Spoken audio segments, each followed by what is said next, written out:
Welcome to Real Herbalism Radio, coming to you live or recorded from River Road Studios in Eugene, Oregon.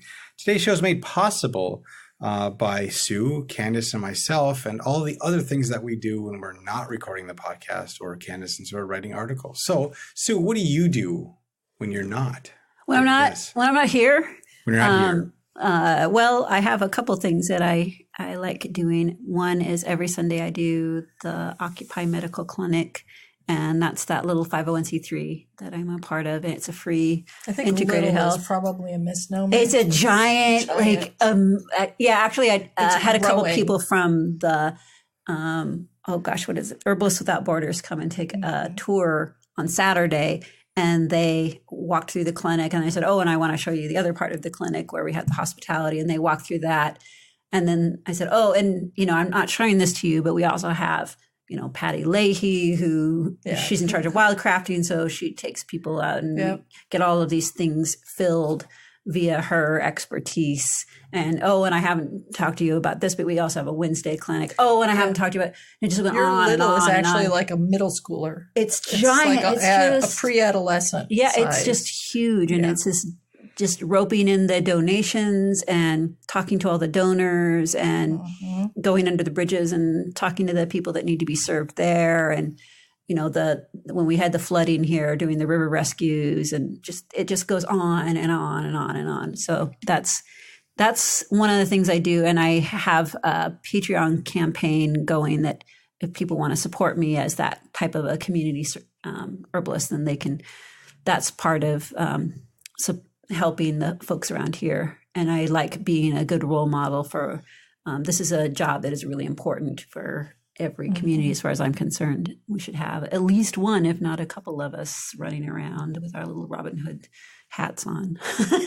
Right. But there ain't no money in it, so that's why we put the green cross. Yeah, which means something different these days. That's green why we put out our begging bowl. They co-opted it. Yes. And people can also check out, if they're interested, the my herbal consulting business. So that's and you do house calls with that, right? Yep, I do house calls distance with that. You do distance I've done calls? distance one too, and that's Sierra Lupe Herbal Consulting at gmail.com if you want to contact me about that. But that's kind of part of my wacky life. What about you? Candace? What do I do? I have been recently thinking about what it is that I really do. What is like the glue that holds everything together. And I realized, because I've been really drawn toward helping people grow their businesses. And I've noticed that really for me, it's all about helping people grow and helping people transform, whether it's transforming their lives with plants, which I do through my consulting business, Get Healthy Now, or whether it's working with, right now where Patrick and I are transforming Hunter Creation into Mud Paw Design House.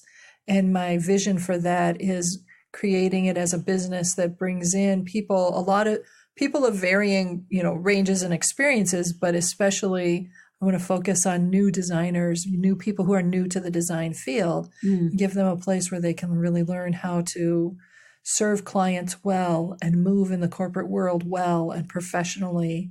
And then at the same time, we as a company can serve the many, many, many entrepreneurs and small to mid-sized businesses.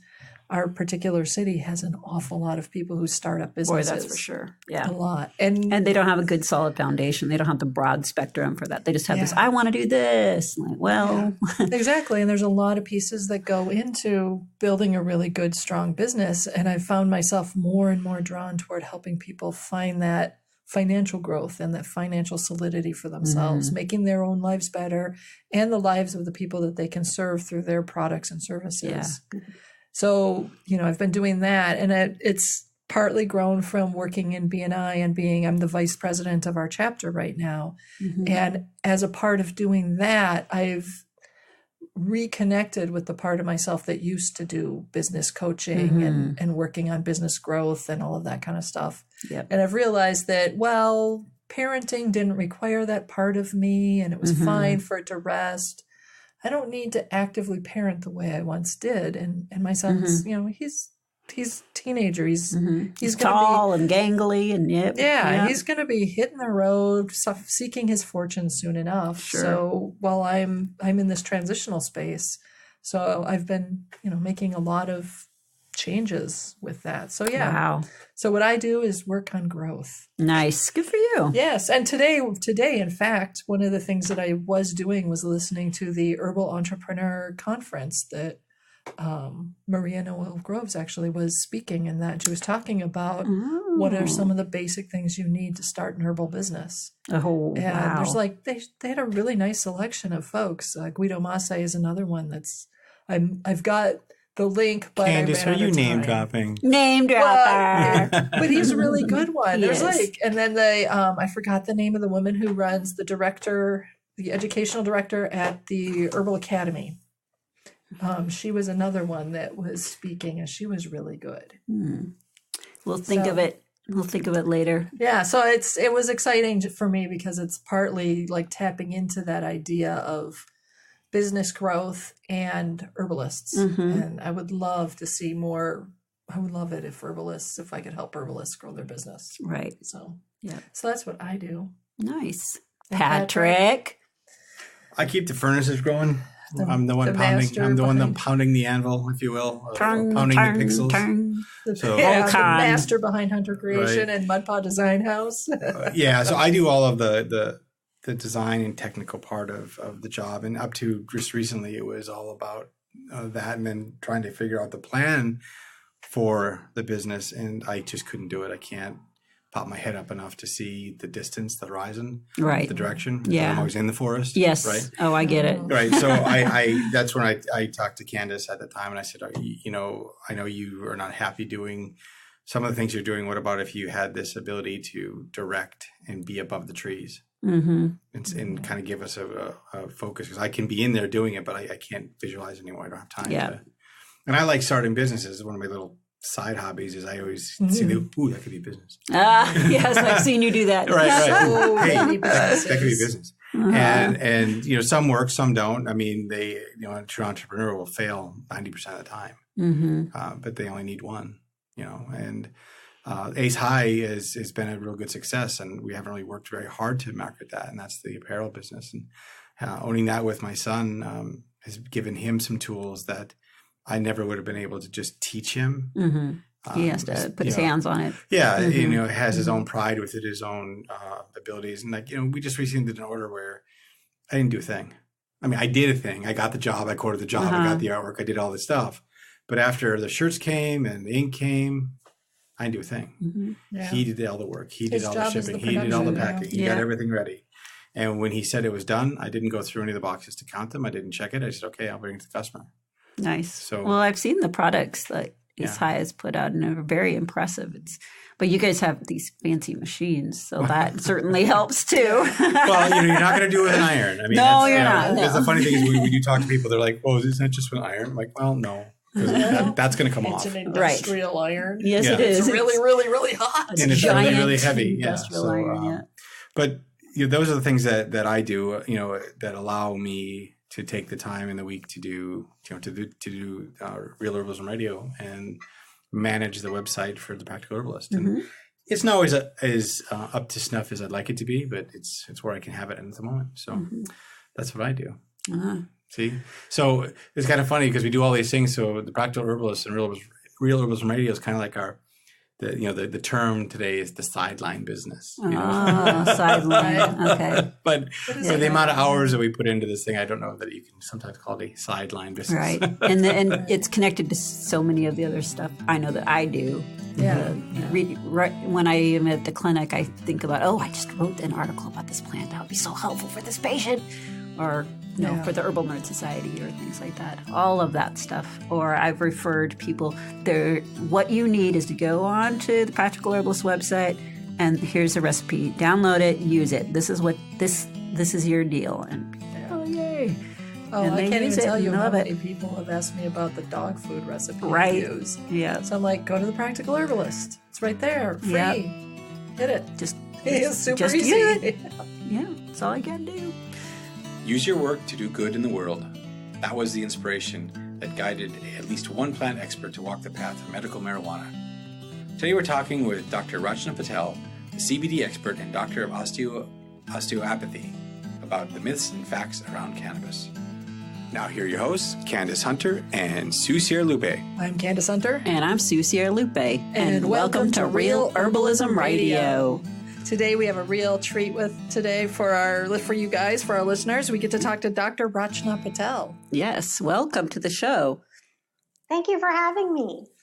I am so excited to have you here, in part because we've never had a doctor of osteopathy before. Right, that's true. You are our very first DO. Yes. Yeah, that's exciting. That is. And you're going to have to explain again to me the difference between an MD and a DO. Sure. So basically, there are two tracks to becoming a physician in the United States. You can go to an osteopathic medical school or you can go to an allopathic medical school. The allopathic medical schools administer the MD degree and the osteopathic medical schools administer the DO degree. Now, the main difference is that osteopathic graduates learn osteopathy. Basically, the philosophy behind osteopathy is that the body is a unit. So oftentimes physicians treat organs, right? Mm-hmm. But the belief is that our muscular system and our skeletal system can be adjusted to help the organs that are having difficulty. So we learn what's called OMM, osteopathic medical manipulation. So you can prescribe, right? Yeah, can prescribe and can do all the other things that an allopathic physician can do. But in addition, we learn this other skill as well. That is just like so cool to me. I love that. What on earth brought you to that? Because I mean, so many people go to MD. What caused you to choose this method or this path? You know, when I went to the medical school to go visit, I had applied to a bunch of different medical schools, but when I went to this particular medical school in California, Torrey University College of Osteopathic Medicine, what I loved about it is that people came in with all sorts of different backgrounds. You know, they had background in acupuncture, in acupressure, in massage, and it just seemed like that was a good background, you know, to be surrounded by medicine is just not allopathic medicine, right? There's so much more to it. There's different types of medicine. And so that's what I liked about it, that I wouldn't just learn osteopathic medicine, but I'd also learn about all these other things through other people's experiences as well. And that's what drew me to it. Nice. I love that. So I'm guessing that osteopathy, it was not like you didn't go to a DO growing up as a kid.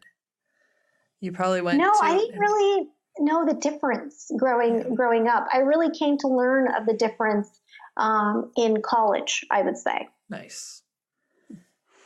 Well, I'm glad that you're in it. So is it unusual to have DOs? Are you guys in the minority as far as practitioners? Yeah, there are more allopathic medical schools than there are osteopathic medical schools. And so just by you know, the number of schools, there's a sort of a disproportionate number of graduates coming from allopathic medical schools versus osteopathic medical schools. So when I go to my massage therapist, he happens to really like to learn a lot of different techniques and stuff. One of the techniques he does is he tests to see the rhythm of like your different organs. Like my liver for me was one that often doesn't move as much as it should or as wide a range. So then he has this like series of physical manipulations he does to get it moving more. Is that the kind of stuff that you're doing? Yes. I love it. I absolutely love that. Yeah. And it's incredible because, you know, say you have a headache, a slight manipulation can completely relieve the headache. Totally. And you know, so what's the most common complaint that we as physicians get? We get pain. And a lot of that pain can be due to muscular pain or due to skeletal pain. And with proper manipulation, it can be eased without having to use a medication. for it, or in the extreme of cases having to do surgery where it gets so bad that it gets so chronic that you have to end up doing surgery. This is sort of like almost a preventative measure from preventing it from getting really, really bad. So do you work with occupational therapists in order to help the patient so they don't keep repeating whatever it is they're doing to get in that spot in the first place? There wasn't much work that we did with occupational therapists, no. So, I mean, we learned to basically, just use the skills of the manipulation to help the patient. I mean, there is also a focus on taking into consideration when you're treating a patient their socioeconomic situation and their community, because all of that has an impact, right? You can as a doctor you can prescribe a medication, but there's so much more that goes on behind that, right? It could be cultural, it could be financial, it could be religious. So all of those factors need to be taken into consideration. So that was really emphasized in osteopathic medical school as well, where you really need to take these other factors into consideration. Well, I'm really glad you do that. I work in a free clinic, so we see a lot of people that are medically indigent, obviously, and many of the things that would fix them is, I as an herbalist, I'm working with the doctors and giving them herbs and other options, but they just need to have a roof. They just need they need to stop being abused by their partner. They need to, all kinds of things that I don't have an herb for. Right. Right. I remember when I was training as a medical student and I was on my pediatrics rotation, there was a single mom and she had 5 kids. And the one son had really large tonsils and it was giving him sleep apnea. And I remember the doctors just getting on her, that why aren't you taking care of this? Why aren't you taking care of this? And it got to the point where they threatened to call Child Protective Services. And I remember thinking, wait a minute, let's not ignore the fact that this is a single mother with 5 children. She's not doing this intentionally, Right. So that, factors like that have to be taken into consideration. And it's like, she obviously needs support and that needs to be addressed. So they were like, oh, she needs to just take a day off of work. And it's like, maybe she can't. How's she supposed to do that? Yeah. So it's interesting. Sometimes I feel like there's also a disparity, like a socioeconomic disparity in terms of, who attends medical school and then the patients they end up treating. And there's not an understanding of each other's worlds. And so, that was a big factor as well. But yeah, I mean, osteopathy was great because you were taught to take all these different factors into consideration. So how did that lead you in the direction of working with cannabis? Oh gosh. Okay. So we're going to go back here, right? In terms of my background. So as you know one of my family members. Yes, I do. I come from an immigrant family, right? And blue collar to the bone. And so I grew up in Jersey City, New Jersey, which was, a community of low to middle class immigrants, essentially. And I would say I got lucky. And I got lucky in the sense that by the age of 12, my parents had moved out to a town called Chatham, New Jersey. And this was a very, very affluent suburb. And as we know, there are a lot of disparities in education based on the community that you live in. And so this was the reason, their main drive in moving to this community, so that my brother and I could get access to the best education. This was the #1 ranking high school in New Jersey. I think it still is. And I consider that a privilege because it was my parents who worked hard. And because of that, I then had access to the best resource, right? Nice. And so along the way, going through middle school, through high school, through college, this was something that really, touched me in a way. And it was like, okay, well, how do I take this privilege and use it to do good in the world? Because growing up, my father always said, use your work to do good in the world. And so that's how, my reasoning for becoming a physician. Now, particularly, I chose to become an emergency physician because in the United States, we have laws where specifically in the emergency room, a patient's ability to pay is not taken into consideration in terms of the treatment that you provide. And I love that. In other fields of medicine, that is not the case. I have seen doctors not take cases because they don't have the right insurance, right? Or they're not going to get compensated like how they would like to get compensated. That's not the case in the emergency room. And I love that. The only thing is that while I was training, here's what I found. Most of what you treat in the emergency room is pain. Yeah. So people come in with head pain, with stomach pain, with back pain. Mm-hmm. And my job, our job as emergency room doctors is to rule out the emergent cause. And if there is no emergent cause, then you typically give the patient a prescription for pain medications to hold them over until they can see their primary care doctor. Now, if they have one, yes, if they have one. Now, what was happening was that a lot of these patients were coming back to the emergency room and saying that these medications weren't working. They were getting side effects from them. And then I was in the unfortunate position of having to resuscitate patients who had overdosed on these medications. And so, I got into medicine to help people solve problems. And I wasn't really solving problems. In fact, I was a part of the problem because I was the one handing out these prescriptions. It was almost like standing at a revolving door. And on the one hand, I'm handing out the prescriptions. And on the other hand, these patients are coming back in, with these complaints that it's not working, that it's giving them side effects, or I'm having to resuscitate them.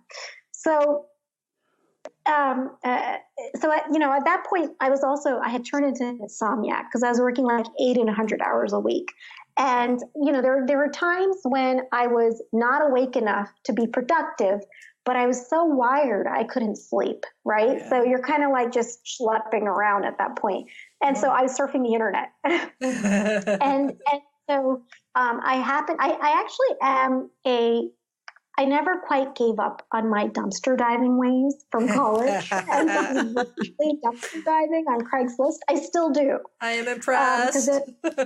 There are some gems you can find on there. And so I happened to click on, over to the side, they have a jobs tab.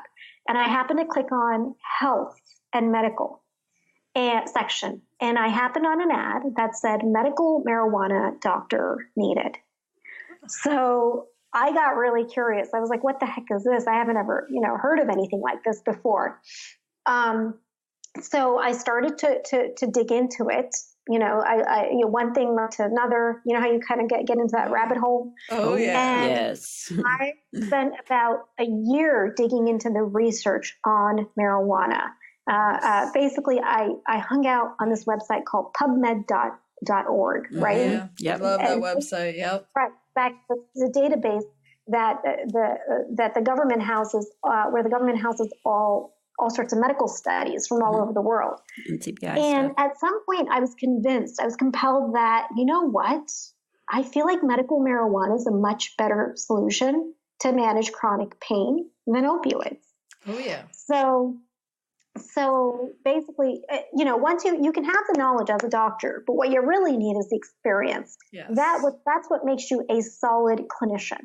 So I decided that I'm going to work at a medical marijuana clinic at that point. And this was back in 2012. And here we are, 2019. And there's, I don't think there's any turning back at this point.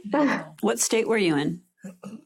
I was in Pennsylvania where I did my training, and I came out to California to work at a medical marijuana clinic. What I liked about the laws in California is that quite frankly, they had a lot of loopholes, but it worked to my advantage as a physician because it gave me a lot of liberty to treat my patients. I had no list of highly specified medical conditions for which, I could prescribe. I could prescribe for anything in California because that's how the law was written. And patients didn't have to register with the state, which is the case in a lot of states right now. That is really nice. Yeah. Yeah. And so that protected patients' privacy to a large extent. So they could come to my office, I can evaluate them. And, it was my job to evaluate whether or not the patient would benefit from medical cannabis. Which is how it should be. Right. So typically what happens in most states is that there's a list. I don't know who the list is created by. Someone somewhere created a list. The government, and then the physicians can only recommend medical marijuana for those conditions. And then the patient also has to register. There's a registry that most states have. In California, it was voluntary up until marijuana got legalized for recreational use. It was voluntary. Now you don't even have to. You don't need a physician's recommendation. You can just walk into a dispensary there. Yeah. So that was my story, and now I actually have transitioned to an online practice, and I'm working with people all over the world now, which feels amazing. That has got to be really exciting. I mean, that you've spread so far, Yeah, it does feel amazing, but I still feel like I have a long way to go. I mean, here's the thing. This is the plant that you can grow in your backyard. Mm-hmm. Right? So imagine in developing countries. I remember I worked at a government hospital in India. I did a rotation there. And I remember there was this man who brought his daughter into the emergency room. And the way it works there is that, it was a government hospital, but it was only subsidized. There were no free services. It was all subsidized services. So these people still had to pay a certain amount. And also, they had to purchase their own medications. So they had to come to the hospital with the medication, or the doctor would tell them what medication to get, and then they would go to the pharmacy and go get it. But this poor man, this family, he walked 6 miles to his house, to his community, and back. And he didn't have the money himself. I guess he must have asked the people in his community for money. Nobody gave it to him. So he came back empty-handed. And finally, the doctor gave him money for the medication, and then he went and got it. But can you imagine if someone's struggling with pain in a developing country to have a plant in your backyard, right, and have access to that as medicine? Mm-hmm. Yeah. That is my ultimate goal, is to make this medicine accessible and affordable to people even in developing countries. And because it's a medicine that comes straight from a plant, I think that's very possible to do. Yeah, it's not, cannabis really is not that hard to grow. Ultimately, it wants to grow. Mm-hmm. Well, it is. The nickname is weed. Yeah, it's weed for a reason. Yeah. Right. And the other thing is that, a lot of these people in developing countries, they're very much in tune and in touch with nature. They're good at farming. Yeah, so, exactly. They're probably better at it than, city slickers out here in developed countries. Right. So that's the goal. So I have come far, but I feel like there's so many more lives that I can touch. Nice. Yeah. So out here, at least, and I think probably nationwide at least, we've been hearing a lot about CBD. Everybody's on about CBD. CBD is like the next panacea. It's better than medical marijuana. It's better than, and everyone's vilifying THC, except for the people that really like to get high. And they're all saying CBD is great, but you have to have THC. And then there's this CBD isolate thing. And, where are you on all of that? Because I know when you got started, CBD wasn't like a thing. No, it wasn't. So here's how I'm going to explain it to you. It depends on the medical condition. Okay. Mm-hmm. There are some conditions that benefit by high amounts of CBD. There are some conditions that benefit by high amounts of THC, and then there's conditions that need both, okay? So the most common conditions that benefit from high amounts of CBD include things like migraines and headaches, muscle pain, nerve pain, and this is typically mild to moderate nerve pain, insomnia, again, mild to moderate insomnia, and anxiety.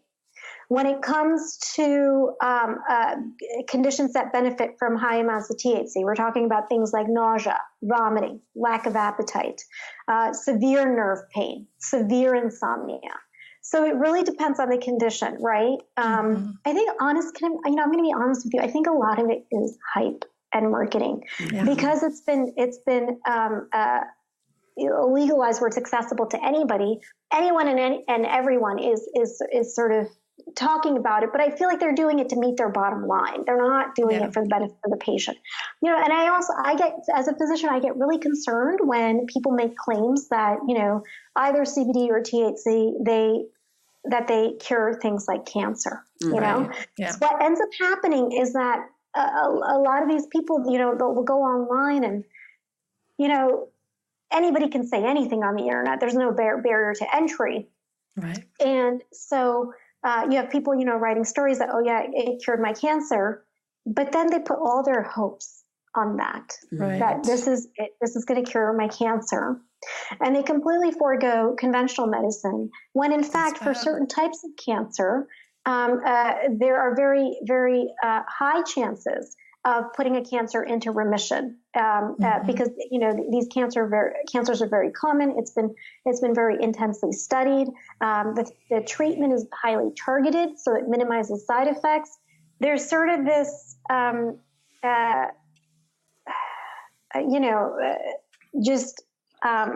don't know how to explain it, but when people think of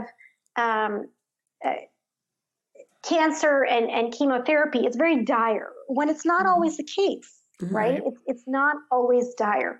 Some cancers have, like I said, a very high chance of remission. The treatment isn't like they show it is in the movies. Right. So that's what I would say. It's being touted as a cure-all. It's not. For certain conditions, it works great. It works better than pharmaceuticals. But for other conditions, I've seen it not work. Sure. So that's what I would tell you. Well, I think it's a red flag for anybody when they see one thing saying it will cure cancer, as if cancer is one thing. Right. And as you've already mentioned, there are many different types and they respond completely differently. So if people can learn how to look for red flags, I think that will help them out as well. Yeah.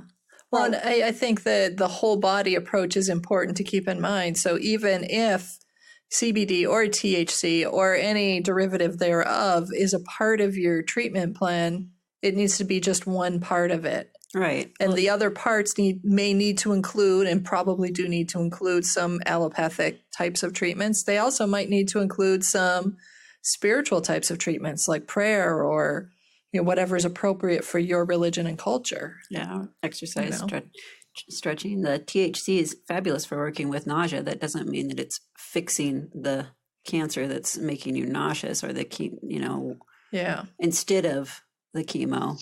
And a lot of people just don't seem to have a concept of how that works.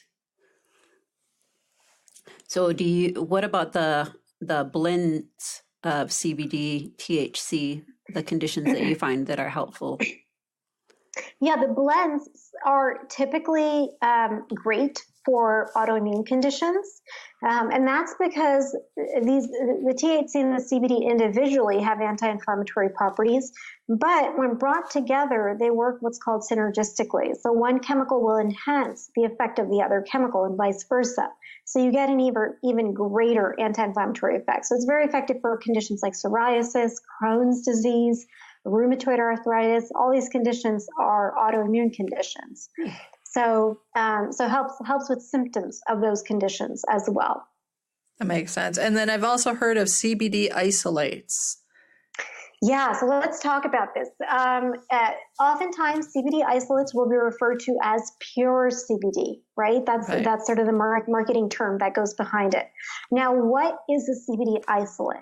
Okay, so basically, an isolate CBD is when just the CBD is extracted from the hemp plant. Okay, now how is it that just the CBD is extracted? Yeah, that's what I was about to ask. How do they do that? It's through a series of chemical processes. It's not that there are strains, but they're working on it right now where it grows 0% THC.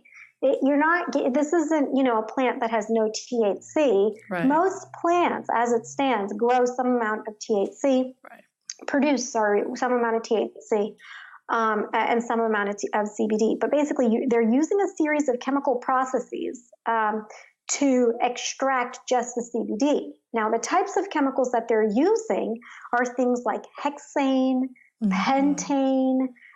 There's a whole list of chemicals, and I have a video on my YouTube channel that in detail goes through exactly what the process is like and the chemicals that they're using. Now, here's the danger with isolate CBD oils. You don't know how much of these chemicals get left behind as residues. Yeah. And if they're above a certain cutoff, right, where they're now toxic, you're doing your body more harm than good. Yeah. Especially for patients that are so fragile. Right, exactly. So that's the thing with isolate CBDs. A lot of people think, oh, it's just a CBD. I don't have to worry about the THC. I don't have to worry about getting high off of it, or I don't have to worry when I get drug tested. But how is it made and what's used to make it? It's a lot of different chemicals. And actually, this information is very hard to find. A lot of companies will tout, oh, well, it's, you ask them how they make their isolate CBD oils, and they'll say, oh, well, it's a proprietary process. We can't talk about it. Right. So what I did was I went to Google, and Google makes available patents.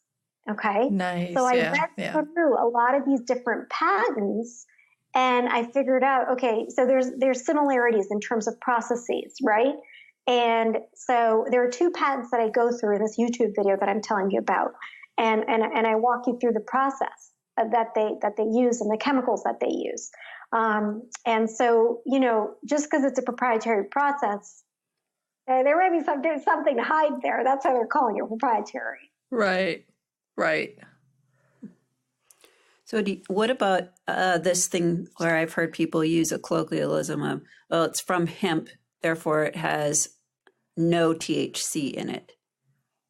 It's going to have THC in it, right? It's not going to have no THC in it. So by law, the difference between hemp and marijuana is the amount of THC. Mm-hmm. Yeah. And the amount is 0.3%. So less than 0.3% THC is considered hemp, and more than 0.3% THC is considered by default then marijuana. Okay? So when you have when no chemical processes are used to extract the cannabinoids, then you're going to get, in all likelihood, some amount of THC. It could be very negligible amounts, but you're still going to get some amount of THC. I have recently, I was listening to a webinar, I think it was through Gaia Herbs, and I cannot remember the name of the doctor that was talking, but he was talking about the difference between, in terms of CBD isolates, and the ones that he was talking about were ones that had been tested for purity, probably by Gaia Herbs, I don't remember. And then that versus CBD whole plant extractions, where the emphasis is on the CBD, the THC is there, but it's a very small percentage. And what he said pretty much was that the CBD, with the whole plant CBD oils and extractions that he saw in the studies he was reading, were far more effective than the isolate was, even though the isolates they were talking about were ones that had been tested to make sure that none of the hexanes or any of the other chemicals were in there. So I recently wrote a book, and so I did research over the summer. Now, there's only one study, as far as I know, that looked into the differences between isolate CBD and full extract CBD, and that was in mice and in rats. And yes, in that particular case, they did find the full extract essentially to be more effective than the isolate CBD. And I talk about this in depth in the book. But beyond that, as far as I know, there haven't been any other studies that have been done. But again, ultimately it comes down to which chemical is your condition going to benefit by, right? If it's a condition that needs high CBD, then, the amount of THC is not going to really matter. Well, it's going to matter in that you want it to be very little, but, whether it's 0.3% or 0.06%, it's not going to really make a difference because the amount of CBD is so much higher proportionately. Right. Does that part of it make sense? It does make sense. I'm wondering, have you noticed with the clients or the patients that you've worked with, have you noticed that the whole plant versus isolate really makes a huge difference? Well, okay. So first of all, what's sort of where you want to begin is, are people even buying products that have CBD in them? That's a conversation I was having with my patients when they were buying stuff off of Amazon. Yeah. It's like, okay, well, does this, because they would come to me, they'd bring the products, the CBD oils, and they'd be like, this isn't working. And so, that was a question that I would have. So first and foremost, you want to make sure that the product actually has CBD in it. And the only objective way to know that is through laboratory testing. And laboratory testing for that specific batch. Right. So whoever you buy from, the first question that should come out of your mouth is, where's the laboratory testing for this particular batch that the CBD oil was made from? That's what you want to ask, and make sure it actually has CBD in it. And then the next thing is, so let's talk about this. There's a whole series of questions I would say you need to ask when you're trying to find the best CBD oil out there, right? So one is there actually CBD oil or CBD in the CBD oil?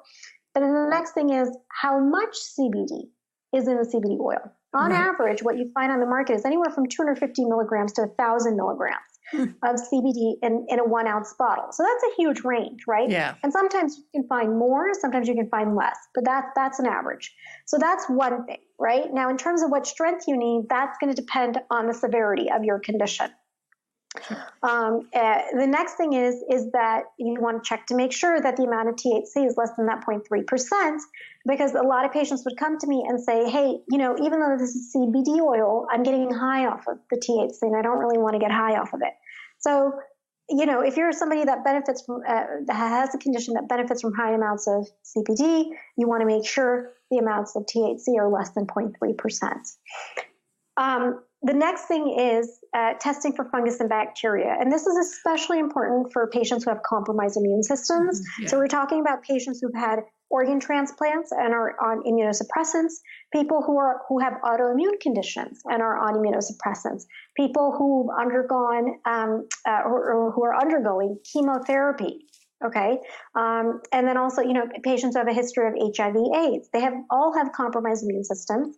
And so they're more prone to getting sick from bugs that are found on hemp. And hemp, just like romaine, can grow E. coli and salmonella. And then specifically for people with compromised immune systems, what you want to watch out for are things like Pseudomonas and Aspergillus, which is a fungus. The people with compromised immune systems are more prone to getting sick from these bugs. Next thing, pesticides. It's not a regulated industry. So people can use whatever the heck they want to keep the bugs and the critters off the plant. And so you want to make sure that it's been tested for as many pesticides as possible, but two in particular, especially bifenazate and myclobutanol, because these are the two most common pesticides that are used on hemp. Okay. Number 3, heavy metals. Okay. So the entire cannabis family of plants are known as bioaccumulators. Yeah. Or actually, I think we're on to number 4, heavy metals. Yeah. So they're bioaccumulators. So basically they soak up the heavy metals in their environment, right? Mm-hmm. So you want to make sure it's been tested for heavy metals, specifically arsenic, lead, cadmium, and mercury. Yep. Okay. And then finally, residual solvents. So I touched on this a little bit with the isolate CBD oils, but just any CBD oil, you want to make sure that, first of all, a safe solvent was used to make the CBD oil. And the safe solvents on the market are carbon dioxide and ethanol, which is alcohol, The unsafe solvents, again, I mentioned them before, are basically, they fall under the category of hydrocarbons. So again, we're talking about things like hexane, butane, propane, right? So propane is what's used to fire up your barbecue grill. Right. Butane is what's in lighter fluid. Hexane is made, is used to make things like glue, right? You certainly don't want toxic levels of these chemicals left behind. And then, again, you're doing your body more harm than good. So these are the 5 basic questions that you would ask, which all starts with the fundamental foundation of having laboratory testing done. Preferably, that laboratory testing is done at a third-party state licensed lab. Okay, and I would say at this point there's 3 states that are doing a decent job of regulating hemp production: Colorado, I would say Kentucky, and North Carolina at this point. Yeah, we've had a lot of scandals in Oregon in the labs. And other people, one of the other things that people seem to forget is that just because it says it's organic doesn't mean it doesn't have a whole bunch of chemicals in there. Yeah, just because they say organic doesn't mean it actually is. And it doesn't mean it's organic because that's not being regulated either. Yeah. Now, the thing is that in 2016, the USDA did say that hemp can be certified organic. But here's the interesting thing. Over the summer, when I was working on creating my own line of CBD oil, here's what happened. I went to a grower, and one of my things was, I'm not buying this. It's not being bottled up until I thoroughly examine the laboratory test results with a fine-tooth comb, Right. So the grower gave me a certificate that said that it's USDA certified organic, but I also had it tested for pesticides. And the levels of myclobutanol were off the charts. Mm-hmm. So don't go, I always say, don't buy into the labeling, the marketing, the hype. Yeah. Always use an objective measure to buy these products. Because here's the thing, like I said before, it's an unregulated industry.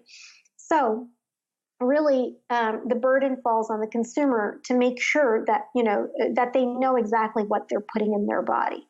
Right. Yeah. And don't be afraid to pay more for that quality product because it does make a difference when you're sick. Don't be afraid to ask. Do not be afraid to ask. These are questions that the sellers of these CBD oil products are getting all the time because consumers are now becoming more aware. I know that a lot of news channels, and actually even Dr. Oz, did an undercover investigation. And they found, high levels of residual solvents. They found high levels of heavy metals, of pesticides in these products. So, you're turning to this under thinking that, okay, it's a natural medicine, but then yet, you're finding all these toxic chemicals in there. Right. So there are certainly good products out there. Just, ask for the laboratory test results. And there's a lot of companies who do their work with integrity, and they will be more than happy to provide the laboratory test results to you. Right. And, in all honesty, if you live in a state where you have access to growers and that sort of thing, you can always make your own extractions. You can source the bud yourself. At least then you can visually see what you're working with. You know everything after you bring it home, what's happening, and you can contact the grower and make sure that they're not using pesticides, that they're growing it in a way that is going to be the healthy way. Mm-hmm. So that is for at least in the state of Oregon, that's an option. And we can grow our own. Yeah. Yeah. There's a friend of mine genuinely grows things organically, and he was asking another person who said they were growing organically, I don't understand how you can grow so cheaply. And the person said, oh, we just grow with all of the pesticides and chemicals, and then we just flush it at the end and call it organic. No one will know. Oh, God. Right. There you go. And this is Oregon, where marijuana is legal. I don't know if they regulate the cultivation of hemp, but I know that they have to regulate the production of marijuana. And it's a state where it's legalized for recreational use, so it's more regulated. Yeah. And there's more government mandates when it comes to things like laboratory testing and whatnot. So it's an industry in its infancy, and there's still I think that a lot of it is still, hands off from the perspective of the government, and they're learning right now, unfortunately at the expense of the consumer, right? But it's, there's the learning. Well, I know that our listeners are going to be intrigued and they're going to have 1,000 more questions. And I know that you've written a book, so tell us about your book real quick. Sure. So I have written a book on CBD oil. It actually just came out a couple of weeks ago. It's called the CBD Oil Solution, and it's available on Amazon. It's also on Target.com and it's available at Barnes & Noble, and basically wherever books are sold. And I would say, if you're looking for more information, start with that. And then you have a YouTube channel. You have a YouTube channel, right? Yeah. There's information on my YouTube channel. You can just Google Dr. Patel CBD oil or Dr. Patel medical marijuana plus YouTube, and my channel will show right up on the first page of Google search results. We'll make sure that we have those links on our show notes so that it's easier for people to find you. Yeah. And then I also have a Facebook group where I'm always answering questions live. I go in about, once every week or once every 2 weeks. And, I'm answering questions that people have there. So people can get to that by going to facebook.com/groups/ask the CBD expert. Nice. Is that the name of your website? That's the name of the Facebook group. And then my website is just drrachnapatel.com. Okay. Wow. Well, and I have to say that I think we might put it out there if you're willing. I'm put you on the spot right here and now and say, will you come back and do another show? Maybe a Q&A for us. I would love to.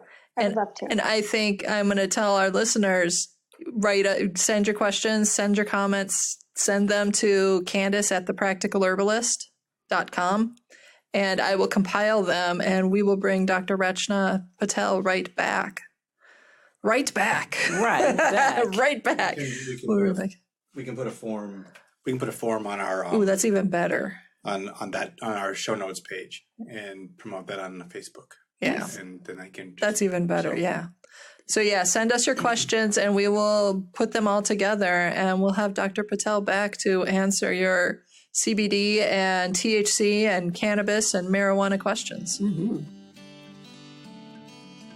Thank you for being with us. I really appreciate your time here, Dr. Patel, and we look forward to having you back. Yeah, thank you for having me. I appreciate it. Thank you. Right. And as always, put an herb on it.